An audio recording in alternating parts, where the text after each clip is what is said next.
It's showtime, 11 a.m. Pacific. We are live right now on Facebook. We're on LinkedIn. We're on YouTube. This is fantastic. I have a couple things I want to talk about today, and one of which I didn't even think I was going to talk about today, but I like it so much, I'm just going to throw that in there for you folks out there. If you want to come in and talk to me today, that we'll talk about your native genius. We'll talk about things that you need to do to be super successful and take yourself really from being a hobby to a business. And believe me, I know how that works the hard way because I enjoy having a hobby, and I also enjoy having a business, and turning one into the other is a struggle here. So if you want to come in and talk, it's Join Ray Live. If you don't, if you're watching a replay, you can always make a comment on here, ask questions. We'll put that in there, put it in the comments. I will address them as they come in. But you can come on in and you go into the back room, joinraylive.com. I've got a charcuterie board back there. There's a hot tub with a refrigerator with Dove bars in it right there. People reclining the tub right now. They're not even coming on the show today. They just want to be around the joy that is this Wednesday workshop, the Roadblock removal for speakers and coaches. And I'm going to first plug something that I don't have an affiliate link for. I don't get any money for. If you've known me for a while or just discovering me, one of the things, well, if you're just discovering me, let me just say, if you're a person who's super process oriented, like step 1, step 2, step 3, A, B, C. If I look in your closet and your clothes are lined up from light to dark and soup cans are aligned in alphabetical order, if you're that type of person, I apologize to you because I'm not. I'm the guy in the movie that goes squirrel and off I go. And so I've had the hardest time organizing myself and getting myself to stay on track with things. I will think of things and I'll go, oh my God, I should write that down. And 2 seconds later, it's gone. Or I'll promise somebody to do something and then I can't do it because I forgot about it and I did it write it down. Now, not that I haven't tried being the organization person. I have plenty of notebooks that are journals and to-do lists that have 3 pages filled and then they go away. Well, I'm on probably day 21 now, something that I'm using that it does 3 things. It remembers everything I say. It recaps everything that I did. It reminds me of what to do next. And I don't have to think about it. I don't have to use it. It's this little guy right here. It is an AI pendant. Okay, this is AI right here, this little round thing, and this is Ray Eye right here. 2 different things. This is constantly on and remembering in an organized fashion. This is constantly on and creating in a creative person fashion. And what this thing does is I talk all day. It takes everything down. Whenever I'm doing something or listening to a program or chatting in a Zoom meeting, it gets everything. And at the end of the day, it says, this is what you did well. Here's what you said. These are the things that you asked me to remember. Here's the appointments you promised to make. And it does that every morning. I get a recap of that. I can also mark it. So if this is an important moment, I just press this little button on the side and it remembers that I starred this as something that's super important. It's got an app on your phone that has all these kind of things. It is an amazing, and it just sent me a thing that said, you just starred something that says you're amazing. So I cannot recommend this highly enough. They're hard to get outside the United States, apparently. It's relatively brand new. It's called limitless.ai. And if you want to come in and talk about that, I'm happy to talk about my experience with limitless.ai. I got a bad one right out of the bunch, but boom, there it was. They replaced it. It's working fine. It's working great. And I love it. So there's a random endorsement that I didn't expect to give today, but a friend of mine, Michael Davis, asked me what I liked about it. And I said, oh my God, I've got too many things to say. So instead of sending him a quick message, I recorded it. And now I'm doing it right here again. So limitless.ai, I think this is $199 now.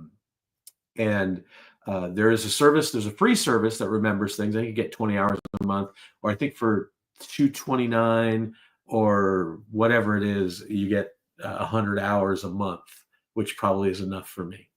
But it's great. It's amazing. I can't talk about it enough. It's fantastic. So there's my endorsement. Let's talk about the other thing I wanted to talk about today.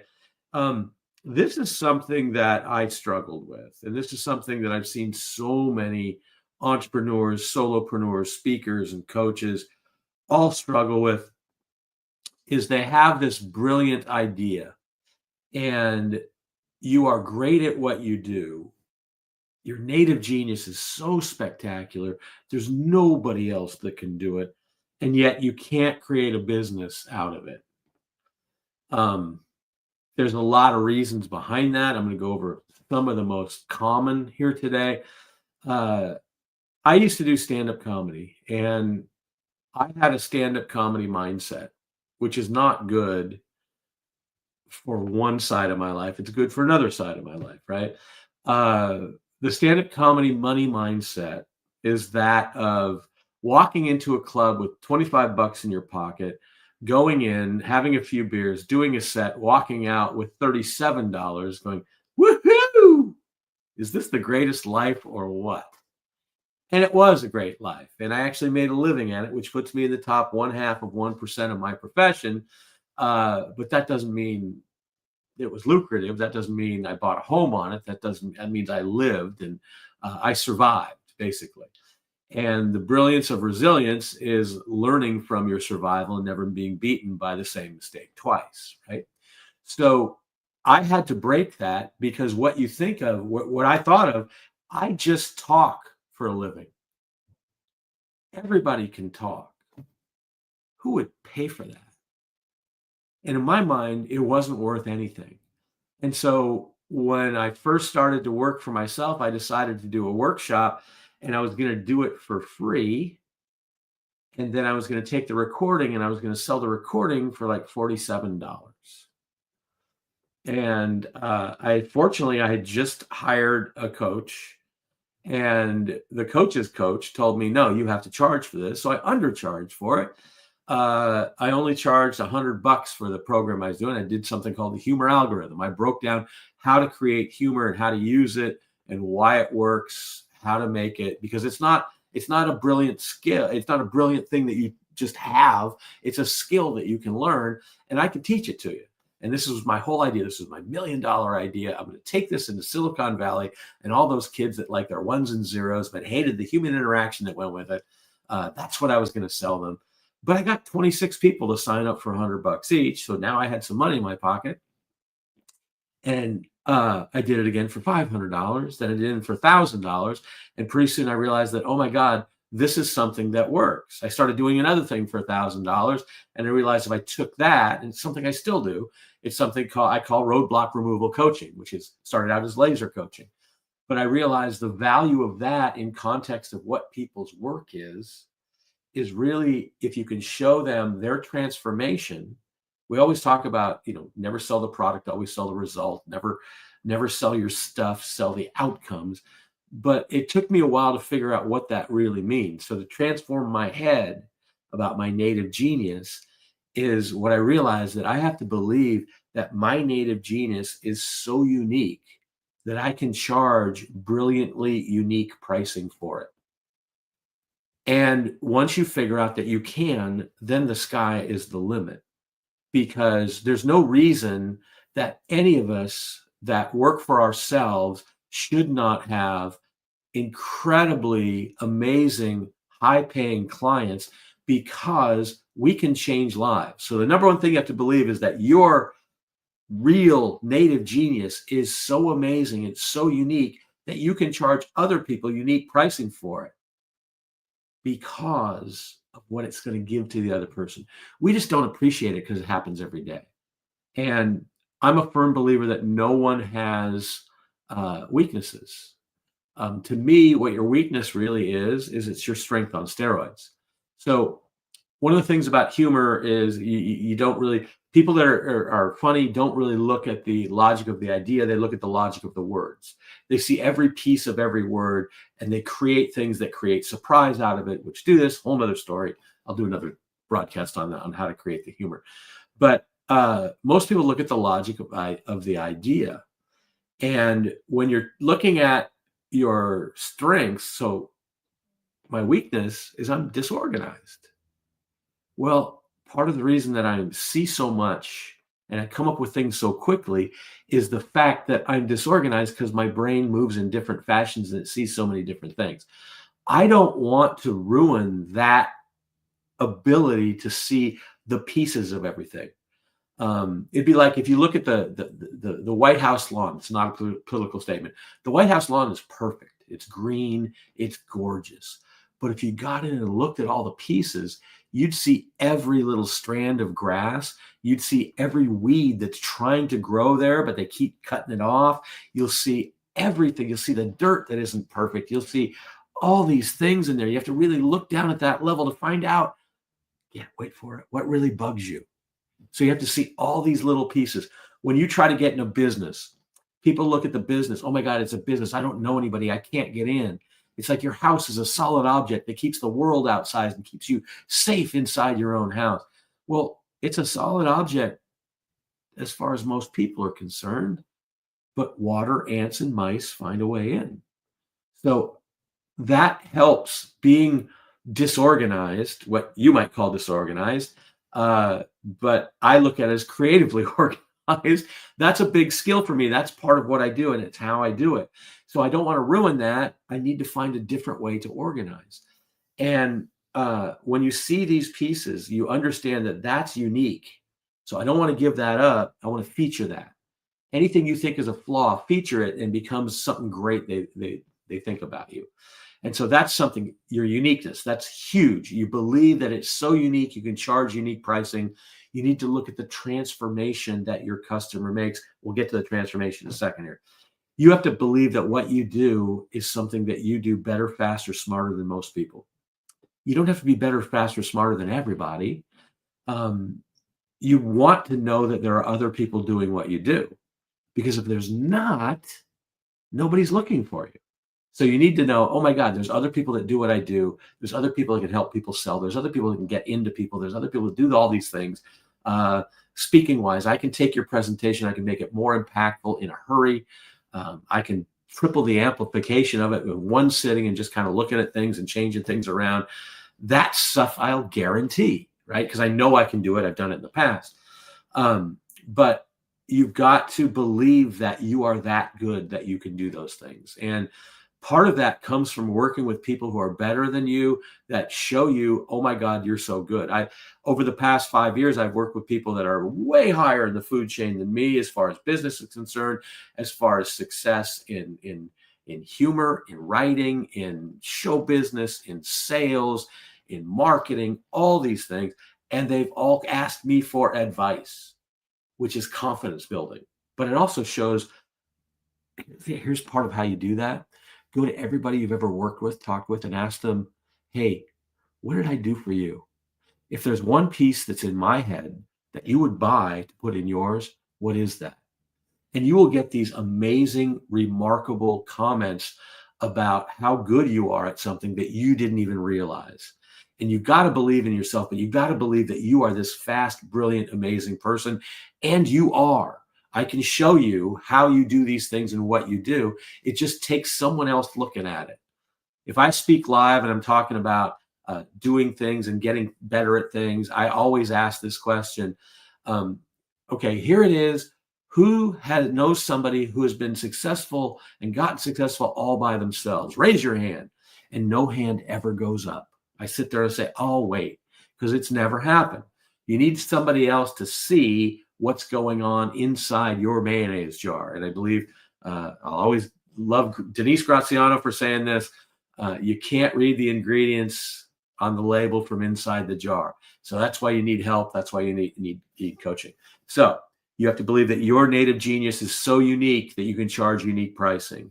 You have to believe that you are better, smarter, faster than anybody else that does what you do. And if you have questions about all these things, join RayLab.com. I'll put you on. We'll ask questions. We'll talk.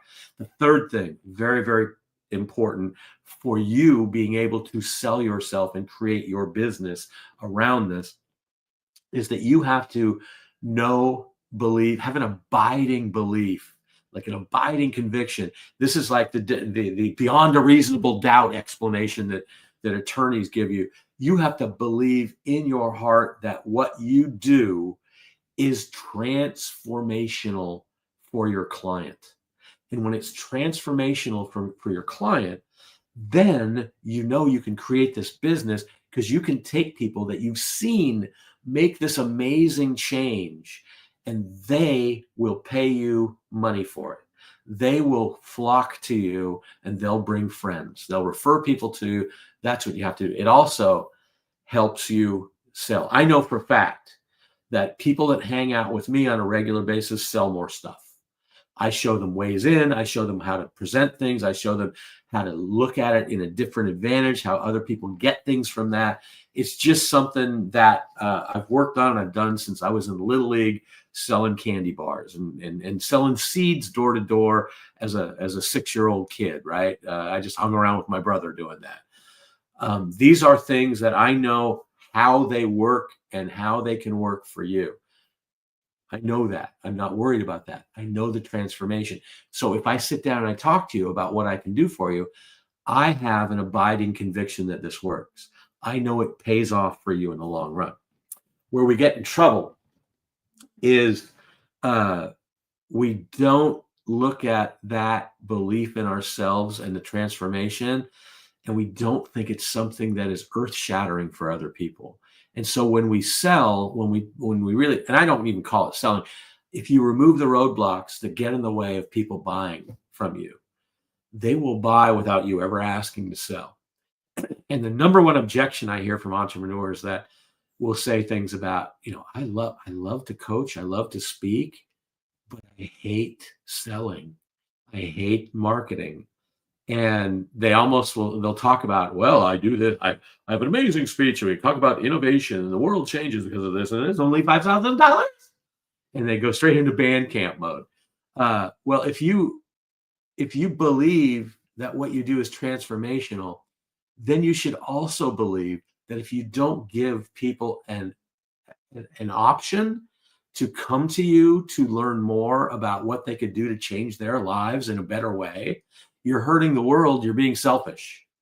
So it is your duty to tell people what you do and how they can come to you and get it. That is a big mind frame switch that I had to go through. And none of these things happen overnight. This is why I have gone leaps and bounds with coaching, people coaching me that I couldn't do by myself. I failed miserably twice. I did okay as stand-up, but I still wound up I've had 2 bankruptcies. I was sitting in a bankruptcy seminar, and I heard the guy say the average millionaire goes bankrupt 2.5 times before he gets to keep his money. And my thought was, oh my God, half a time to go. It actually was a freeing moment, because I realized that I was on the right path. I felt like Jim Carrey in Dumb and Dumber going like, so you're saying I've got a chance.